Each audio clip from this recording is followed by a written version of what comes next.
घंटा विश्व शांति का प्रतीक है। सुहेल देव जी की विजय प्रतिमा जैन मंदिर के गेट के ऊपर बनाई गई है। वहीं मेहट में भी प्राचीन सुरंगें और खंडहर सुहेल देव जी को याद करने पर मजबूर कर देती हैं।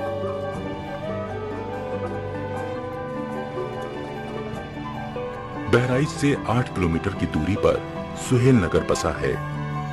यहीं थोड़ी दूरी पर सुहेलवा रेलवे स्टेशन था, परंतु आज नहीं है। यही चितौड़ा झील है, जिसे पहले कुटला नदी कहा जाता था। यही है वो जगह जहां पर विदेशी लुटेरा आगताई जुल्मी, अत्याचारी, क्रूर भय और आतंक का प्रतीक बना सैयद सलार मसूद गाजी को नानपारा में घोर संग्राम के बाद सम्राट शूरवीर महाराजा सुहेलदेव राजभर ने सन 1034 ईस्वी में 10 जून को कुटला नदी के जंगलों में मार गिराया था। महाराजा सुहेलदेव ने युद्ध करके मुसलमानों पर विजय पाई। विजय प्रतिमा सम्राट सुहेलदेव जी की मंदिर में बनी हुई है। हर साल कार्तिक की नवमी को यहाँ मेला लगता है।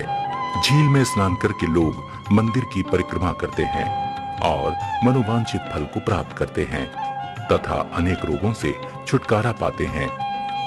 10 जून को भी विजय दिवस मनाया जाता है।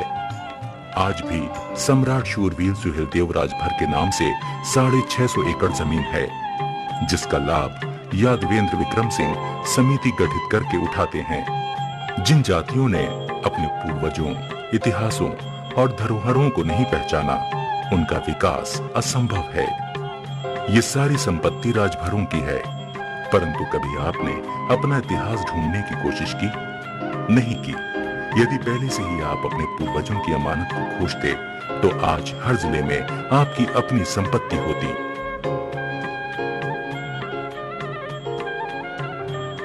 ये अनारकली झील है।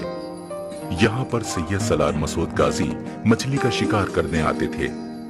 आज इस झील में लोग स्नान करके मजार पर दुआएं मांगने जाते हैं, परंतु किंवदंतियों के आधार पर यहाँ किसी ऋषि का आश्रम था। उनकी लड़की अनारकली थी, जिससे गाजी मियाँ जबरदस्ती निकाह करना चाहते थे, परंतु अनारकली को ये रिश्ता मंजूर नहीं था और उसने इसी झील में आत्महत्या कर ली। तभी से झील का नाम अनारकली पड़ा। कुछ लोगों का कहना है कि लड़ाई की शुरुआत यहीं से हुई थी। इस झील के चारों तरफ लाशों का ढेर। देव भर की फौजों ने यहीं पर भारी मात्रा में मुसलमानी सेनाओं का वध किया था, लेकिन सन 1351 ईस्वी में फिरोज तुगलक दिल्ली का बादशाह हुआ तो हिंदुओं के मंदिरों को खंडित करना प्रारंभ कर दिया गया। क्योंकि फिरोज तुगलक की माँ बीवी नैला हिंदू थी, परंतु मुस्लिम धर्म की वो कट्टर पक्षपाती हो गई थी। अपनी माता के आग्रह पर वो सैयद सलार मसूद गाजी की समाधि बनवाने के लिए बहराइच आया, क्योंकि मुस्लिम फकीर ने बताया था कि राजा सुहेलदेव भर ने सैयद सलार मसूद गाजी के शव को सूर्य कुंड में फेंक दिया था। फिरोज ने कुंड को पटवाकर वहां गाजी की समाधि बनवा दी, जबकि सम्राट सुहेलदेव ने कुटला नदी के किनारे जंगलों में गाजी को मारा था। फिरोज तुगलक ने मसूद गाजी को शहीद का दर्जा देकर एवं उन्हें पैगंबर की भांति महिमा मंडित करते हुए उसकी दरगाह बनवाई। गाजी की वर्तमान दरगाह वास्तव में भुरावदेव का किला था। इस मजार पर हिंदुओं को भी आने के लिए मजबूर किया जाता था। वर्ष में हर साल 25 मई को सैयद सलार मसूद गाजी के मजार पर मेला लगता है। हिंदू मुस्लिम सब लोग मजार पर चादर चढ़ाते हैं, दुआएं मांगते हैं, परंतु ये सोचने की बात है कि गाजी साहब ने अपनी जिंदगी में माताओं बहनों की इज्जत लूटी, बहुत से राजाओं को मौत के घाट उतार दिया। वो गाजी मियाँ आज आपकी प्रार्थना स्वीकार करेगा?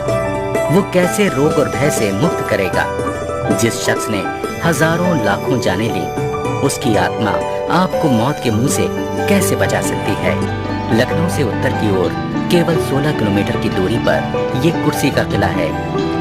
1030 ईस्वी में सैयद सलार मसूद गाजी ने यहाँ पर आक्रमण किया और भर राजा से घोर संग्राम हुआ। उस समय भारी मात्रा में भर सैनिक मारे गए। राजा के महल के ऊपर वर्तमान समय में मस्जिद बनी हुई है। यहाँ मौलवी साहब रहा करते थे, परंतु उनका स्वर्गवास हो गया, लेकिन उनका पोता किले में